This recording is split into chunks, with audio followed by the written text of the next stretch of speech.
Como nós vimos na última aula, as leis de Newton são os conceitos que nós precisamos, são as relações matemáticas que nós precisamos para resolver os problemas em mecânica envolvendo forças. Lembre-se que nós vimos que Newton colocou toda a mecânica em 3 leis básicas. A primeira lei, chamada lei da inércia, é a lei através do qual é possível saber a tendência de um corpo entrar em movimento ou não quando uma força externa age sobre ele. Essa lei nos diz que, devido à inércia de um corpo, o corpo tende a permanecer no seu estado de movimento natural, ou seja, repouso ou movimento uniforme retilíneo. A segunda lei nos dá uma relação matemática entre a força aplicada sobre o sistema por agentes externos e a consequência dessas forças nas grandezas cinemáticas. No caso, a presença da força faz com que surja uma aceleração que corresponde à variação do vetor velocidade com o tempo. A terceira lei nos diz respeito ao contato, à ação dos corpos. Tanto na presença de contato ou não, diz que toda vez que um agente exerce uma força sobre um segundo corpo, o segundo também exerce uma força sobre o primeiro de igual amplitude e direção, porém em sentidos opostos. Essas leis combinadas permitem que a gente resolva uma série de situações em mecânica. Como envolve força, envolve o conceito da causa do movimento, normalmente são denominados de dinâmica.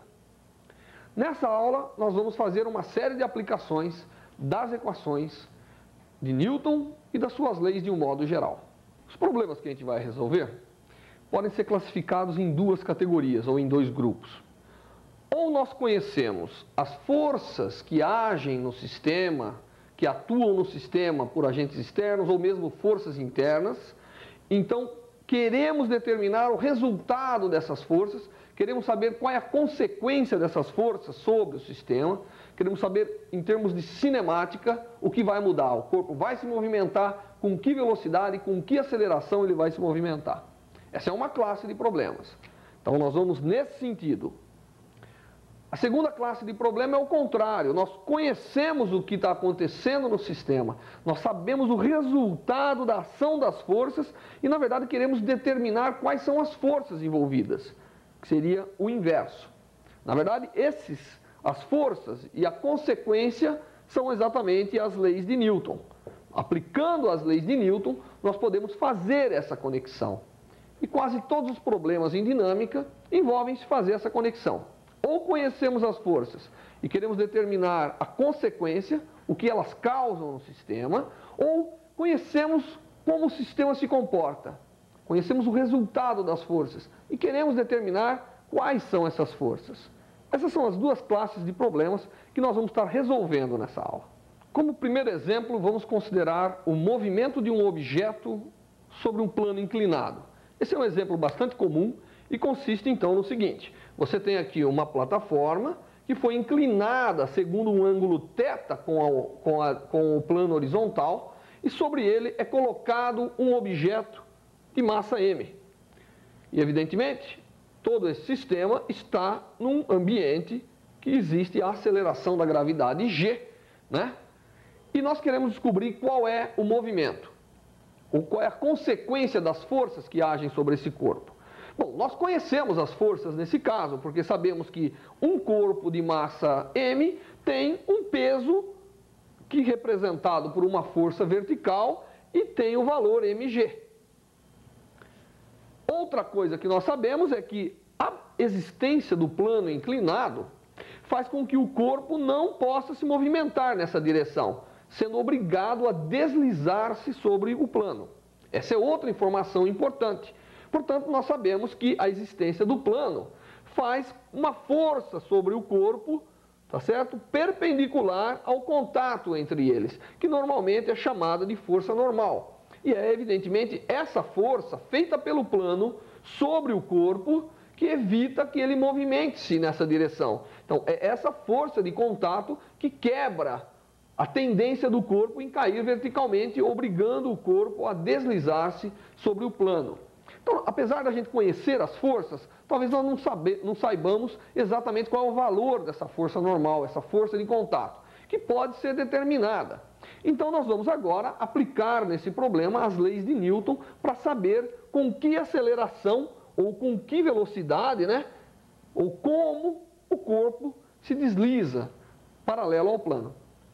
Para analisar esse problema, vamos isolar esse corpo aqui, representar novamente a força mg, que é a força peso, e a força normal que existe aqui. Essas são as únicas duas forças que atuam sobre o corpo e que causam todo o seu movimento.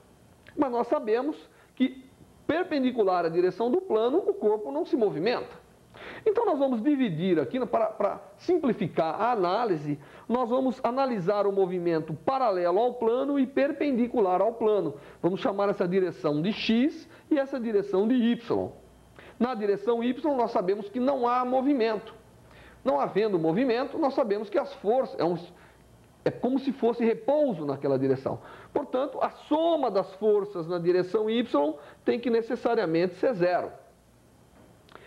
Sendo esse ângulo θ, que é a inclinação do plano, esse ângulo aqui, esse ângulo sendo θ, né, e sabendo que esse eixo é perpendicular ao eixo do x, nós sabemos que esse ângulo aqui também é θ. Portanto, na direção y, nós sabemos que a normal menos a componente do peso, mg cosseno de θ, tem que ser igual a zero. De onde nós tiramos que a força de contato, empurrando esse corpo na direção para cima, né, da superfície de contato, é exatamente mg cosseno de θ. Nós não estamos aqui utilizando a notação vetorial, porque estamos indicando na figura todas as forças, de modo que fica claro qual é o sentido e direção de cada força. Então nós já conhecemos a força normal. E nós já sabíamos que ela existia, agora determinamos o valor dela. Na direção x, evidentemente, a soma das forças não são zero, são diferentes de zero e, portanto, vão causar uma aceleração. E essa aceleração é exatamente a massa do corpo vezes a aceleração que nós queremos determinar. Na direção x, a única força atuando sobre o corpo é a componente x do peso, que vale mg seno do ângulo θ, porque essa é a força, portanto, formando um triângulo retângulo aqui, né? A hipotenusa vezes o seno do ângulo dá o cateto oposto, portanto, dá essa componente x da força. Portanto, mg seno de θ é exatamente igual a ma, porque é a componente de força que realiza o movimento, que causa o movimento. Portanto, nós tiramos já que a aceleração do corpo é exatamente seno do ângulo de inclinação vezes a aceleração da gravidade. Muito bem. Portanto, se a inclinação do plano for zero, não há aceleração paralela ao plano, porque seno de zero é zero. Por outro lado, se o plano é inclinado até 90 graus, o corpo cai com aceleração g, que representa um corpo caindo em queda livre. Tudo isso é consistente. Eu só quero lembrar aqui que aqui nós aplicamos todas as leis de Newton. Primeiro, esse corpo aqui tem a tendência em mudar o seu estado de movimento. Se eu coloquei ele em repouso, a existência de uma força nessa direção é que vai alterar o seu estado de movimento. O fato desse corpo estar em contato com esse faz com que a força-peso tenha uma componente pressionando o corpo contra o plano. Portanto, o plano responde através de uma força evitando que o corpo penetre no plano. Essa é a reação da ação, aqui no caso, da força-peso sobre o plano. E, finalmente, a segunda lei de Newton permite que, conhecendo a força, nós determinemos com que aceleração o corpo vai descer o plano inclinado abaixo. Vamos agora considerar o problema do corpo suspenso. Um corpo de massa m está suspenso por dois barbantes, por duas cordas, a um teto. Esse é um caso típico que nós sabemos o estado de movimento. O corpo está em repouso, correto? E nós queremos saber qual é o estado de força, qual é o nível total de força, qual é o nível de tensão, inclusive nos barbantes, que mantém esse corpo em repouso. Então esse é um caso, nós sabemos o movimento, está em repouso. Queremos saber as forças. Novamente, o corpo tendo massa m corresponde a ter um peso, né, vertical de valor mg. E os cordões que seguram esse corpo estão sujeitos à tensão. Cordões que não se distendem, normalmente estão tensionados e transmitem integralmente a tensão. Então, nesse caso, esse cordão, né, faz um esforço sobre o corpo e a parede faz um esforço sobre o cordão, de modo que isso tudo se balanceia aqui e o cordão é capaz de transmitir o esforço desde a parede até o ponto de contato com o corpo, fazendo sobre ele uma força.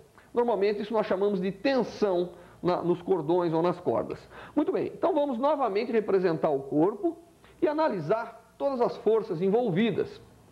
Aqui nós temos verticalmente o peso e valor mg. Nós temos essa corda, portanto, ao longo da corda, a corda está fazendo uma força sobre o corpo, que aqui nós vamos chamar de T2, a tensão devido ao barbante 2, que está, evidentemente, ao longo da corda. A tensão sempre está ao longo da corda que está transmitindo essa tensão. E o ângulo submetido entre a tensão e o ângulo do eixo X aqui escolhido é θ2.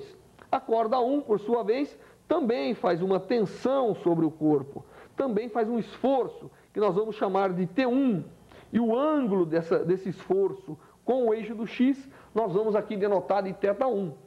Como nós conhecemos o estado de movimento, é repouso, não é possível, então, que essas forças causem movimento. Portanto, a soma total das forças agindo sobre o corpo tem que levar ao elemento nulo, tem que ser zero. Porque, caso contrário, haveria movimento do corpo, não é? Muito bem. Então, como você nota novamente, estamos aplicando todas as leis de Newton aqui. Muito bem. O que nós queremos agora é que a soma vetorial das forças se anule. Isso corresponde a dizer que a soma de todas as componentes de força na direção x é nula e que a soma de todas as forças na direção y também é nula. Então, nós temos que agora começar a analisar as várias componentes de força. Na direção x, primeiro, nós temos para a direita uma componente da tensão T2, que vale T2, e a componente ao longo do x é, evidentemente, T2 cosseno de θ2. Na direção negativa do eixo do x, nós temos a componente da tensão T1, que, portanto, vale menos T1 cosseno de θ1, porque o ângulo que ele faz com a horizontal é θ1. E isso deve, evidentemente, ser nulo. Na direção y, nós temos a componente das duas tensões na direção positiva e, evidentemente, essas duas é que estão balanceando o peso e, por isso, o corpo não se movimenta nessa direção. Portanto, nós temos que T2. Agora, essa componente da tensão, portanto, é T2 seno de θ2 mais T1 seno de θ1 menos mg, isso é igual a zero agora. Muito bem, essas duas equações têm as seguintes incógnitas, T1 e T2, e o resto do sistema de equação é conhecido, porque eu, em princípio, conheço a geometria, conheço os ângulos que essas cordas estão fazendo com os eixos, com a horizontal aqui no caso. Então eu posso resolver esse sistema de equações, tirar as tensões. Com isso eu vou conhecer por completo o estado de força, todas as forças envolvidas nesse problema. Bom, vamos então resolver esse sistema de equações. Com as duas equações que associam todas as forças envolvidas no problema, eu posso tomar essa primeira equação e eliminar T2. Então, T2 é igual a T1 cosseno de θ1 dividido por cosseno de θ2.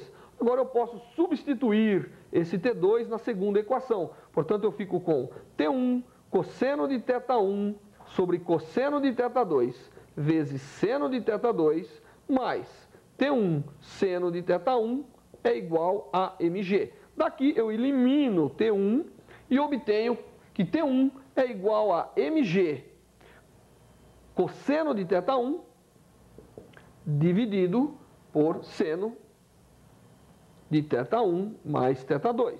esse resultado é obtido após alguns passos triviais de matemática. Da mesma forma, eu posso agora obter θ2, porque eu tenho o valor de θ1, substituo na primeira equação e tiro o valor de θ2. E o valor de θ2 é obtido facilmente como sendo de T2, a tensão 2, não de θ2, como sendo mg cosseno de θ2 dividido por seno de θ1 mais θ2. Portanto, agora eu parti do princípio que eu conhecia o estado de movimento, conhecia a consequência das forças e determinei todas as forças envolvidas no problema. Eu sei numericamente quanto vale essas forças. Vamos agora resolver o exemplo que constitui dois corpos ligados por um barbante e você puxa o primeiro deles. Então, você tem dois corpos ligados com barbante, sobre uma superfície horizontal, e nós vamos exercer sobre esse sistema uma força F. Nós queremos saber qual é o resultado dessa força F sobre os corpos. Evidentemente, ela vai causar uma aceleração. Nós queremos conhecer essa aceleração. E ainda mais, nós queremos determinar qual é o nível de tensão, qual é o nível de tensão existente na corda que liga os dois. Normalmente, problemas que envolvem cordas, as cordas são normalmente tensionadas, porque elas transmitem força. E muitas vezes essa tensão é superior à resistência, à máxima tensão, à máxima força que a corda ou o cordão pode resistir. Aí ela se rompe. Por isso que é muito importante, quando temos problemas envolvendo cordões, cordas, hastes, nós determinarmos o nível de tensão nesses elementos do problema. Então nós queremos conhecer essas duas quantidades. Evidentemente, aqui nós podemos aplicar com bastante segurança as duas leis de Newton. Primeiro, essa força, ela movimenta todo o sistema. Se eu cobrisse aqui com um paninho preto, o agente externo não saberia me dizer quantos corpos tem lá dentro.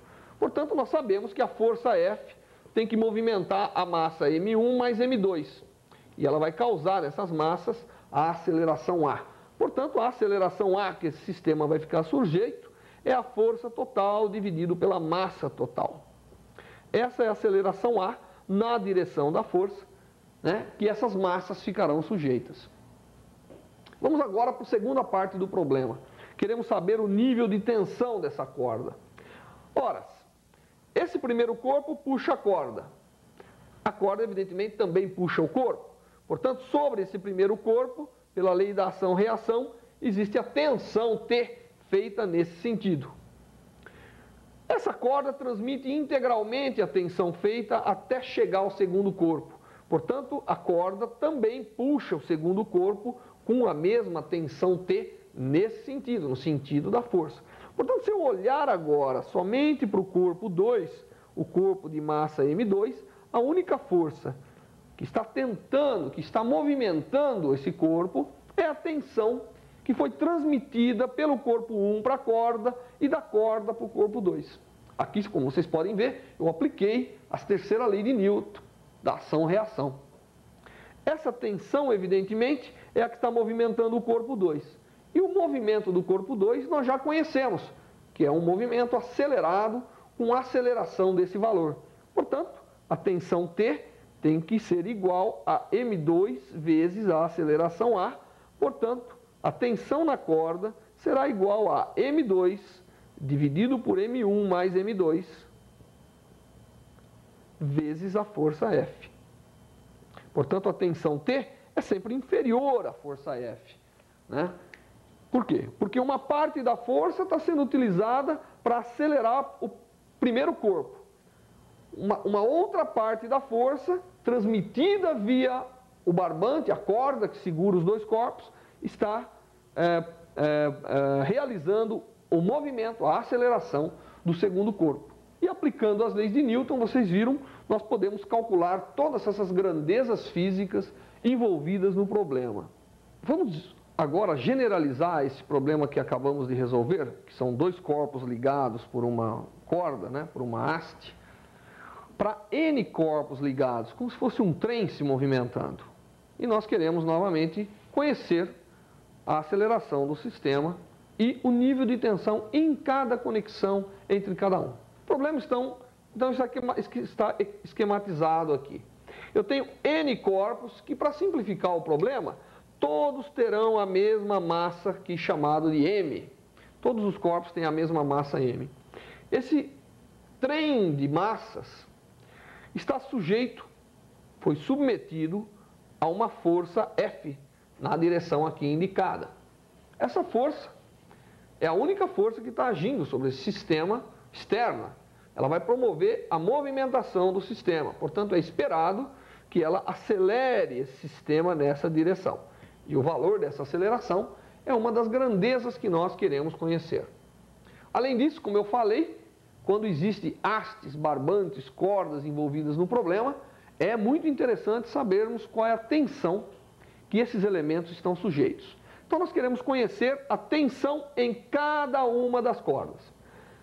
Aqui nós temos a primeira massa, que é a que está em contato com o agente externo fazendo a força, depois temos a segunda, depois temos até chegar à enésima massa. Portanto, aqui nós temos N massas em série, todas elas conectadas com cordas.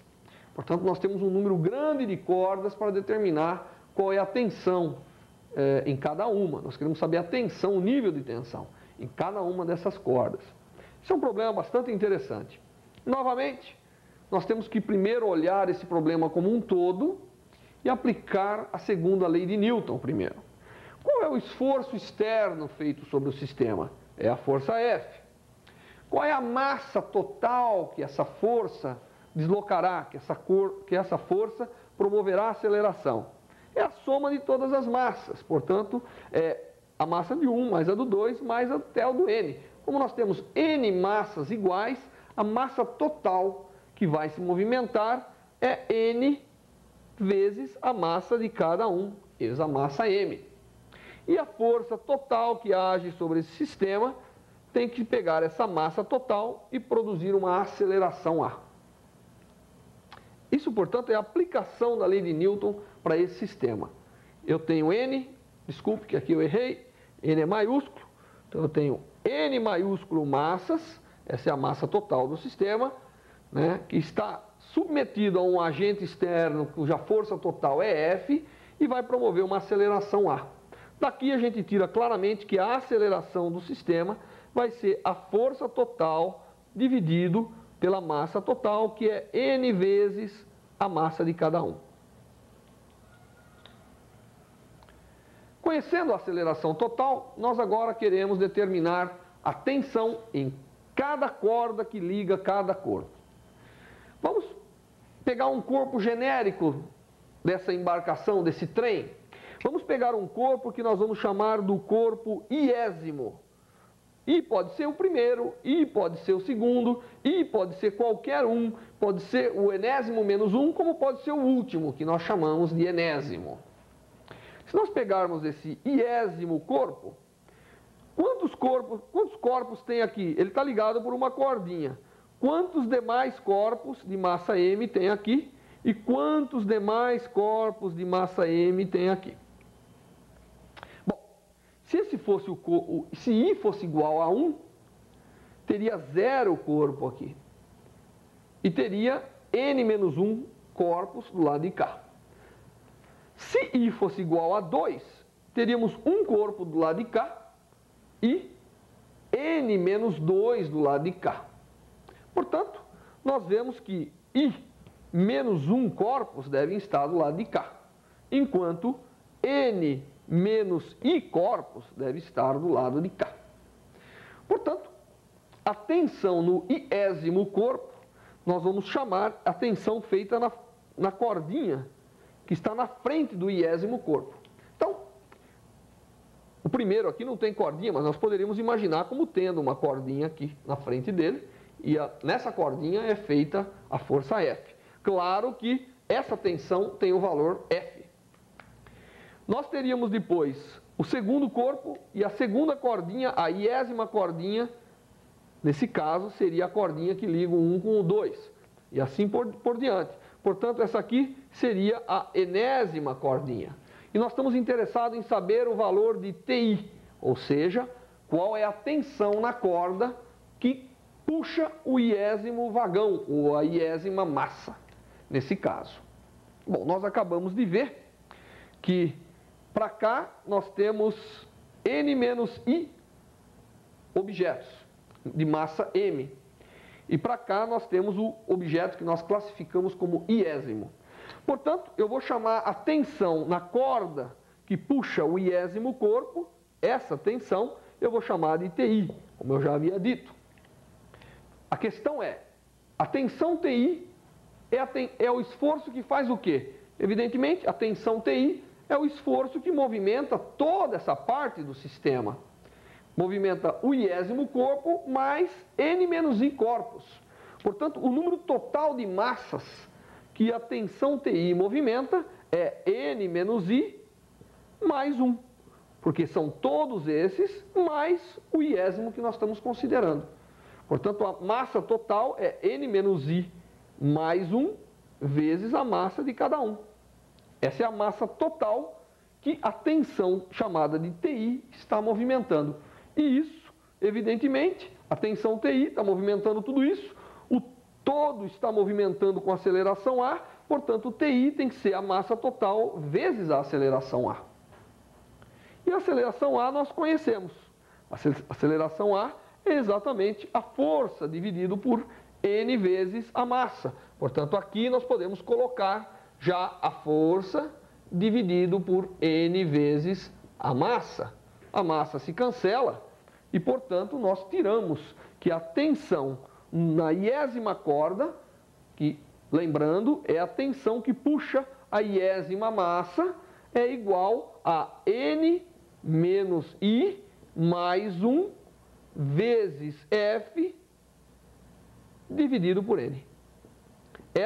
Esse é o estado de tensão da iésima massa. Vamos fazer, então, I igual a 1.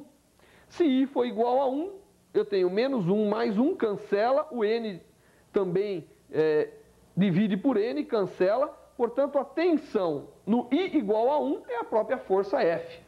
Claro, se I for igual a 2, então fica N menos 2 mais 1, que dá N menos 1, dividido por N vezes F, e assim sucessivamente. Se eu for ao enésimo corpo, se I for igual a N, eu substituo por N aqui, então fica N menos N dá zero, fica, portanto, F sobre N, a tensão. Se eu tivesse que representar a tensão em cada uma das cordas dessa embarcação, né, desse trem, eu veria que a tensão diminui à medida que eu me afasto da máquina, do elemento que está puxando o trem. Portanto, quando a gente vê um trem passando, o nível de tensão na conexão dos vagões diminui à medida que eu vou para os vagões finais da embarcação. Esse é um problema interessante, fácil de ser resolvido e, como vocês viram, nós aplicamos somente as leis de Newton para obter essa informação interessante. Um caso interessante de movimento, para que a gente analise as forças envolvidas, são os movimentos circulares. Esse tipo de movimento ele é especialmente interessante. Como nós sabemos, uma massa de valor m é dita estar em movimento circular quando ela realiza uma trajetória que é equidistante a um ponto fixo. Portanto, é um círculo. O corpo está se movimentando em círculo. E, normalmente, como nós vimos em cinemática, nós caracterizamos esse movimento por uma frequência de rotação ômega. Essa é a chamada frequência angular do movimento circular. E aqui acontece uma coisa interessante. Em cada ponto da trajetória, o corpo tem uma velocidade indicando para uma direção diferente. Vamos analisar a variação da velocidade à medida que o corpo percorre esse círculo. Vamos começar tomando esse círculo, expandindo um pouco mais e olhando o que acontece quando o corpo vai desse ponto para esse ponto. Indo desse ponto para esse ponto, há um deslocamento angular, o raio vetor varre um ângulo que nós denotamos de delta θ. Delta θ aqui vai ser considerado um ângulo pequeno, correto? Um ângulo pequeno, portanto nós estamos olhando 2 instantes bem próximos de tempo, estamos só expandindo isso para que você possa acompanhar. O valor do módulo da velocidade mantém-se constante, mas a sua direção está variando. Bom, percorrendo esse ângulo Δθ, evidentemente Δθ é, por definição, o valor do arco, né, o comprimento de arco, aqui chamado de L, dividido pelo raio. Essa é a definição do ângulo, em radianos, evidentemente. O comprimento do arco dividido pelo raio. Esse é o ângulo. Vamos agora olhar o vetor velocidade. Nessa posição, vamos traçar os chamados vetores equipolentes, né? Vamos pegar esse vetor e representar aqui. Esse é o vetor velocidade no primeiro ponto. No segundo ponto, ele foi variando e chegou a estar aqui. O módulo se preservou, tá certo? Então, continua tendo o mesmo comprimento aqui, o meu vetor, mas ele está numa outra posição. Vetorialmente, isso significa uma mudança ΔV. Então, existe um vetor aqui que eu vou chamar de ΔV, que corresponde à variação do vetor velocidade indo quando o corpo se desloca dessa posição para essa. Tá certo? Então, essa velocidade mais um ΔV me dá essa velocidade. E esse ΔV é esse vetor representado. Qual é o ângulo varrido pelo vetor velocidade quando o corpo se desloca varrendo o ângulo Δθ? Se a gente lembrar da geometria plana, né, nós vamos ver que se essa reta, se a direção da velocidade é tangente a esse círculo, portanto, o raio vetor é perpendicular à direção da velocidade, o raio, quando eu deslocar isso aqui, sempre mantendo a ortogonalidade entre a velocidade e o raio, o ângulo varrido pelo raio vetor e o ângulo varrido pelo vetor velocidade são iguais. Portanto, o vetor velocidade, né, também varre o mesmo ângulo Δθ.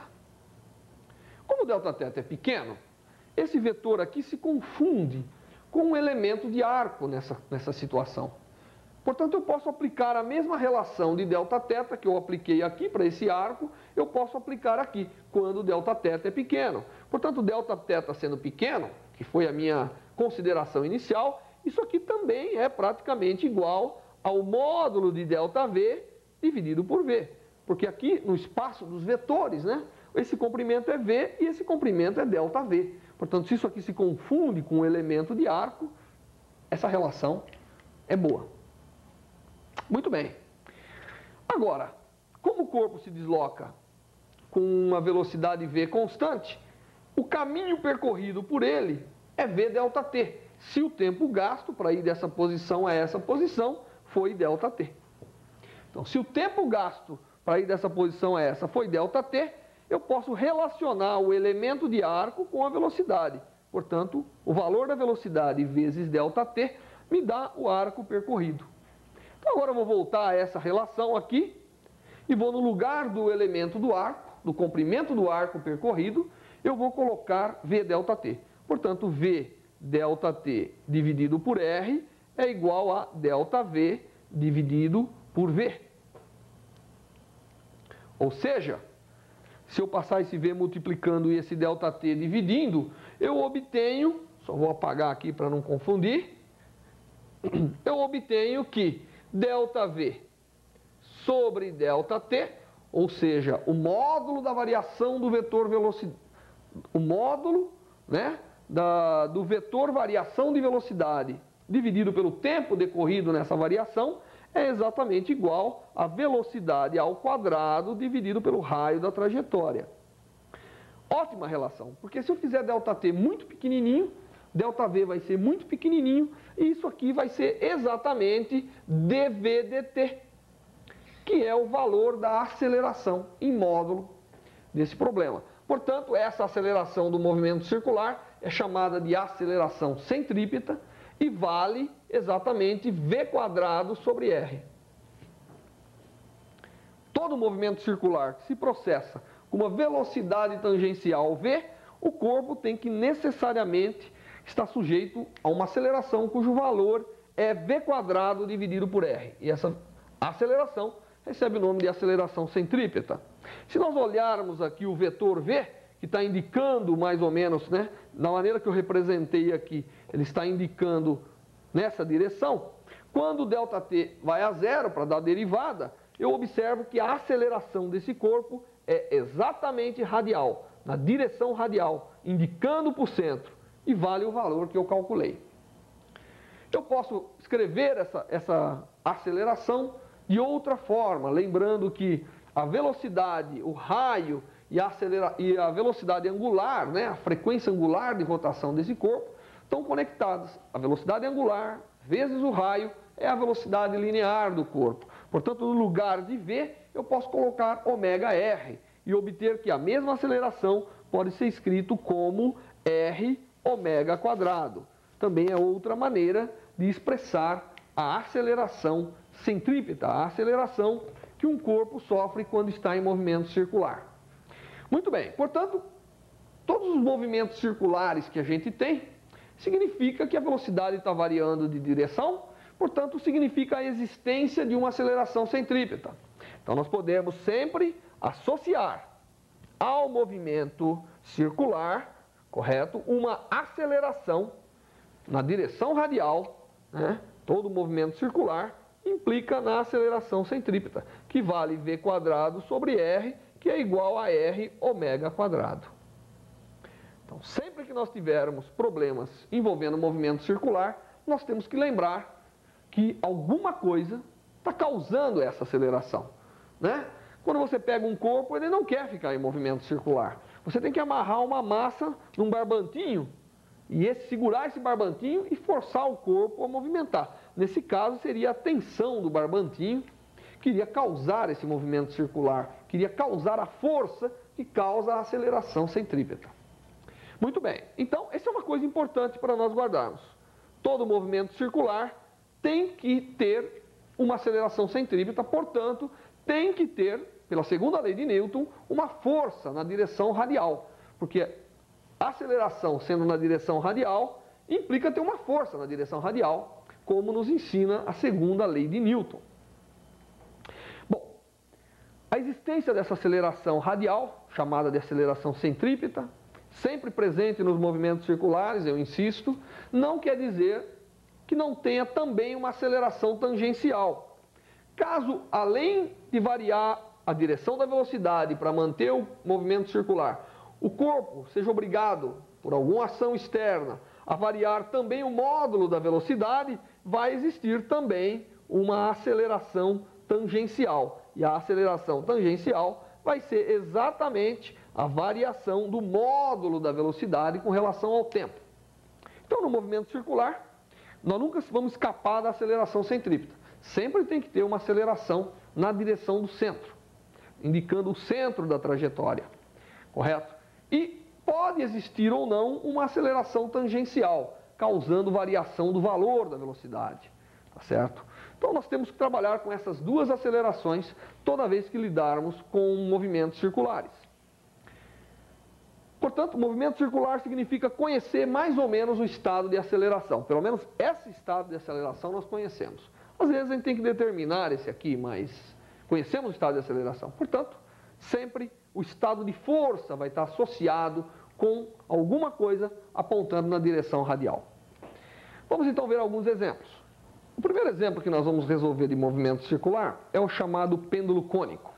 O pêndulo cônico é uma massa presa a um barbante, a uma haste, e é colocado em movimento de modo que a trajetória mais a haste forma um cone, por isso que ele é chamado pêndulo cônico.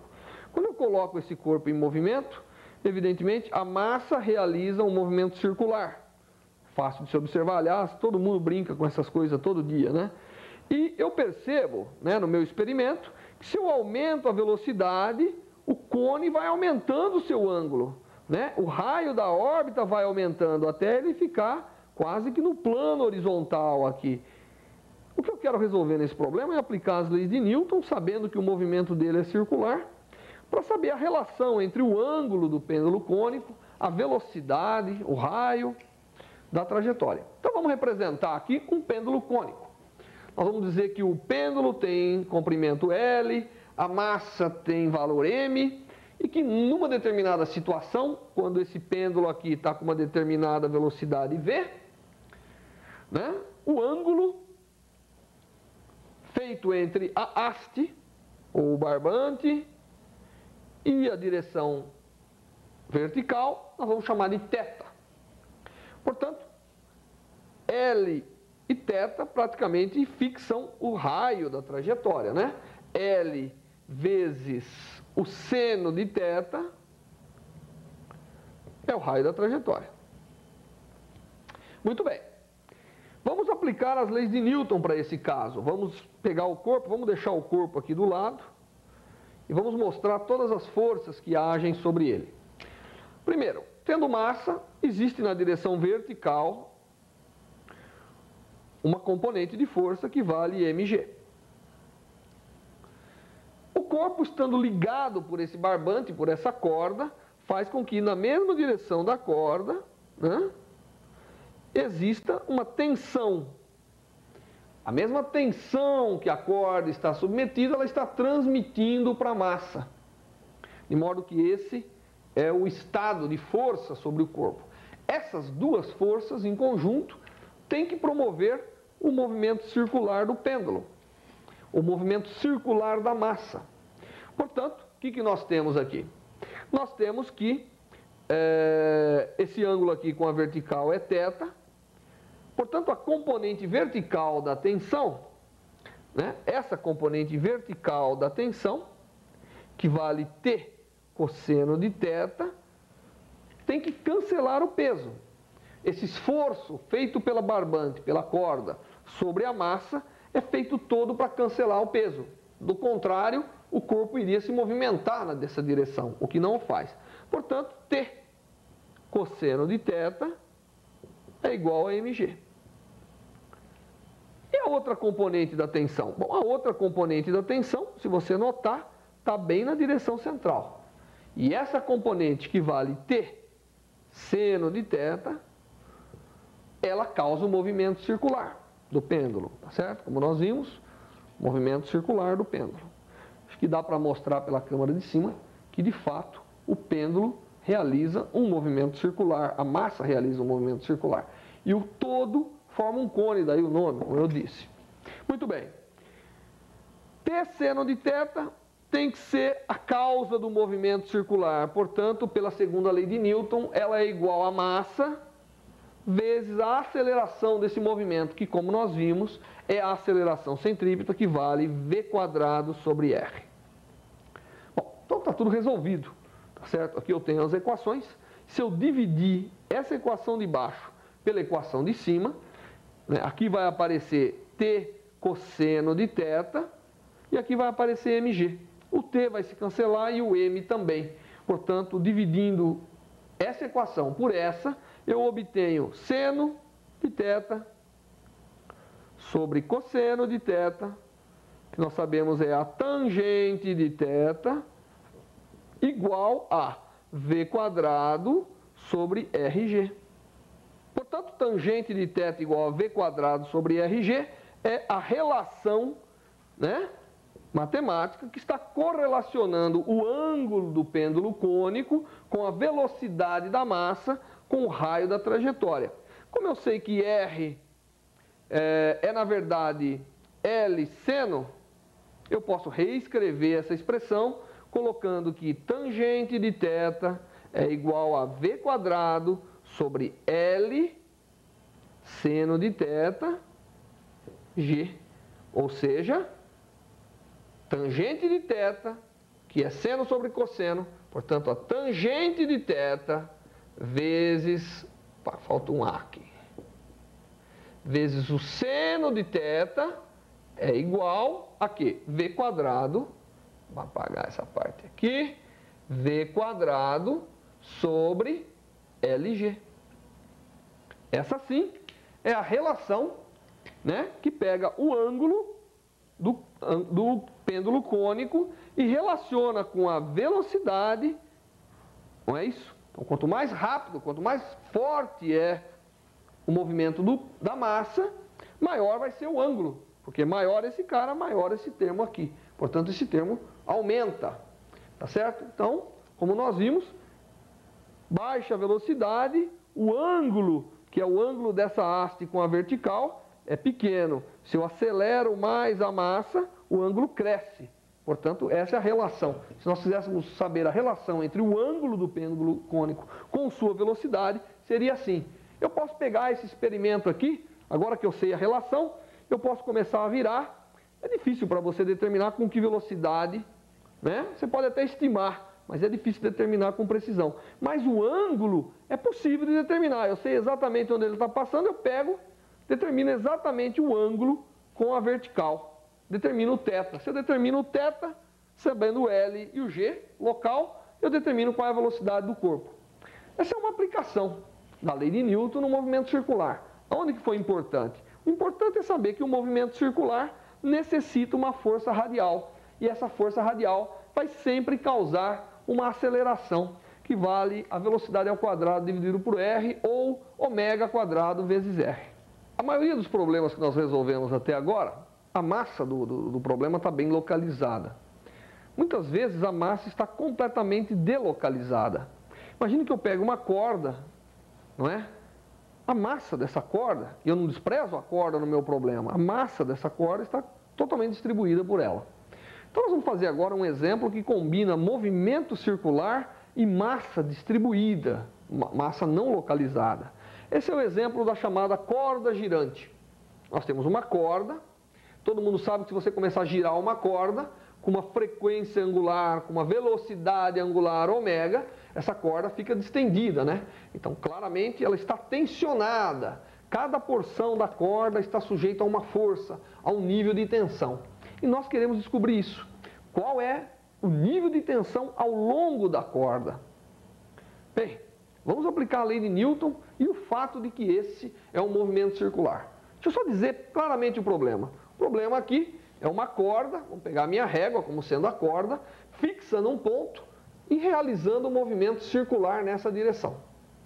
Então, nós queremos saber qual é a tensão, né? Qual é o esforço que essa corda está submetida em cada um dos seus pontos ao longo da sua extensão. Vamos dizer que a corda tem uma massa total M e um comprimento L. Evidentemente, a massa M não é localizada, ela está distribuída ao longo de toda a extensão da corda. Tá certo? Muito bem. Vamos resolver esse problema da seguinte maneira. Vamos tomar um pedacinho da corda.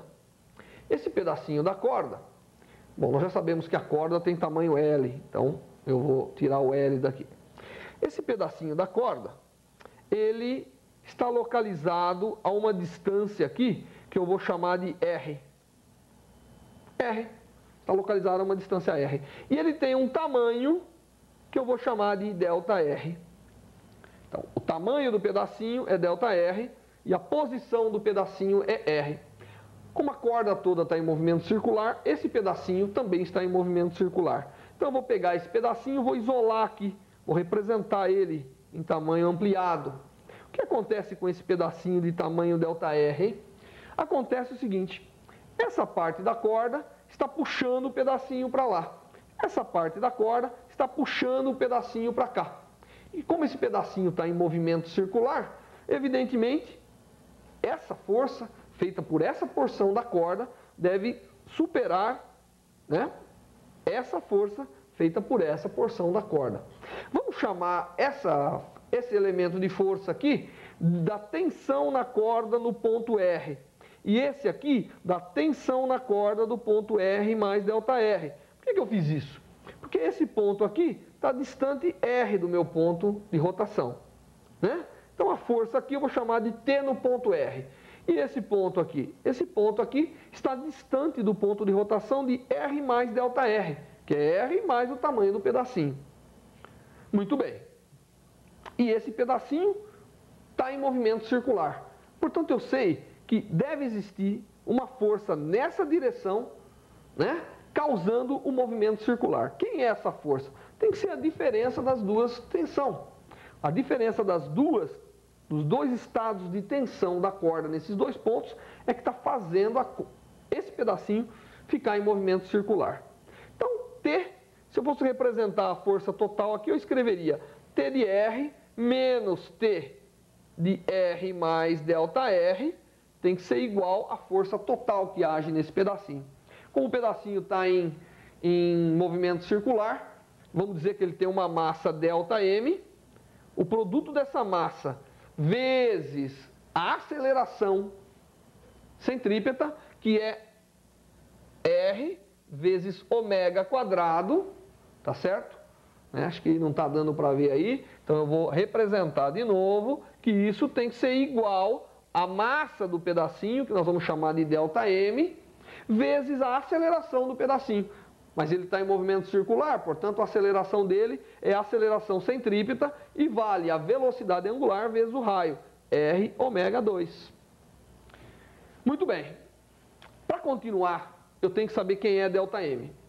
A massa total da corda vale M, está distribuída a uma distância L. Portanto, por unidade de comprimento, eu tenho M dividido por L de massa. Essa é a quantidade de massa que eu tenho por unidade de comprimento. Se eu quiser saber quanto de massa tem num comprimento ΔR, basta eu multiplicar M dividido por L, que é quanto de massa eu tenho por unidade de comprimento, pelo comprimento ΔR. Portanto, isso aqui é o ΔM, é o quanto de massa eu tenho no elemento de comprimento ΔR. Então, vou substituir ali em cima. E eu tenho, portanto, que T de R menos T de R mais ΔR é exatamente igual a M sobre L vezes ΔR vezes R vezes ômega ao quadrado. Ômega ao quadrado. Saindo do vídeo, mas está dando para ver ainda. Bom, eu vou passar esse ΔR dividindo e vou reescrever essa equação toda agora. Então, essa equação toda vai ficar o seguinte: T de R menos T de R mais ΔR dividido por ΔR é igual a M sobre L R ômega ao quadrado. Essa é uma equação que relaciona a variação de tração de tensão na corda, nesse pequeno pedaço, com a velocidade angular, com a posição do pedaço que eu considerei. Portanto, é uma equação que me parece importante. Bom, ΔR era um tamanho qualquer, pequeno. Vamos fazer ΔR indo a zero agora. Quando eu fizer ΔR indo a zero, vocês se lembram da definição de derivada? Pois bem, aqui, quando ΔR vai a zero, isso aqui é exatamente menos a razão incremental da tensão com a posição R. Portanto, eu posso, quando eu faço no limite de ΔR indo a zero, isso aqui vira exatamente a menos, né? Se vocês se lembram, isso vira menos a derivada da tensão com relação à coordenada R. Por quê? Porque se fosse o oposto, seria exatamente a derivada, se vocês se lembram da nossa definição de derivada lá nas primeiras aulas. Então, isso aqui é menos a derivada e tem que ser igual a M sobre L R ômega 2. Essa é uma equação interessante, porque ela me dá como que é a variação da tensão na corda ao longo da posição da corda quando ela está rodando com velocidade angular ômega. Bom, eu descobri a variação da tensão.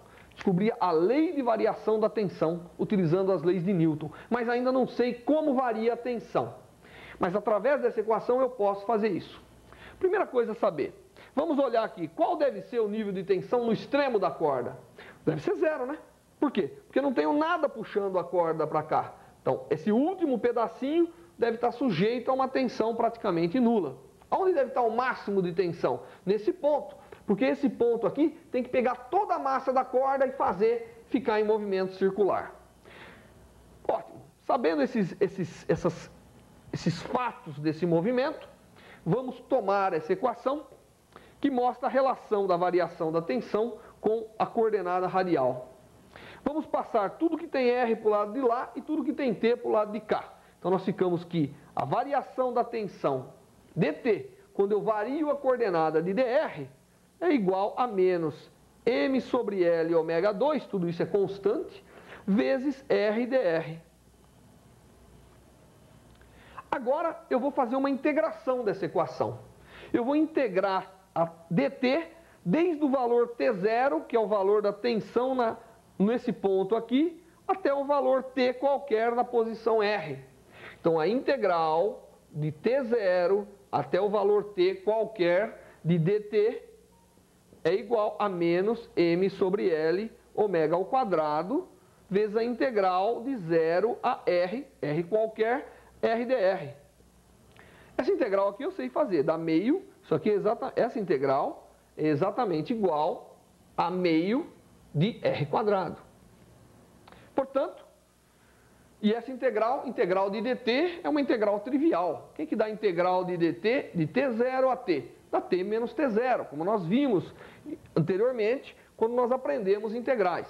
Portanto, a tensão no ponto R qualquer, menos a tensão inicial, que é o resultado dessa integral, tem que me dar igual a quê? A menos m ômega ao quadrado sobre L vezes meio de R quadrado. Ótimo, né? Portanto, eu sei que a tensão em qualquer ponto é a tensão inicial menos m ômega quadrado sobre 2L R quadrado. Isso me dá a lei de variação da tensão.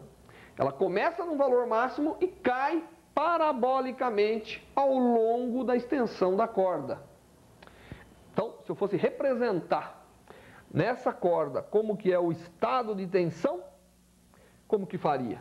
Ficaria assim, aqui é o estado de tensão na corda, aqui é a coordenada radial, ela começa num valor superior que vale T0, cai parabolicamente até atingir esse ponto onde nós concluímos que era zero no final da corda.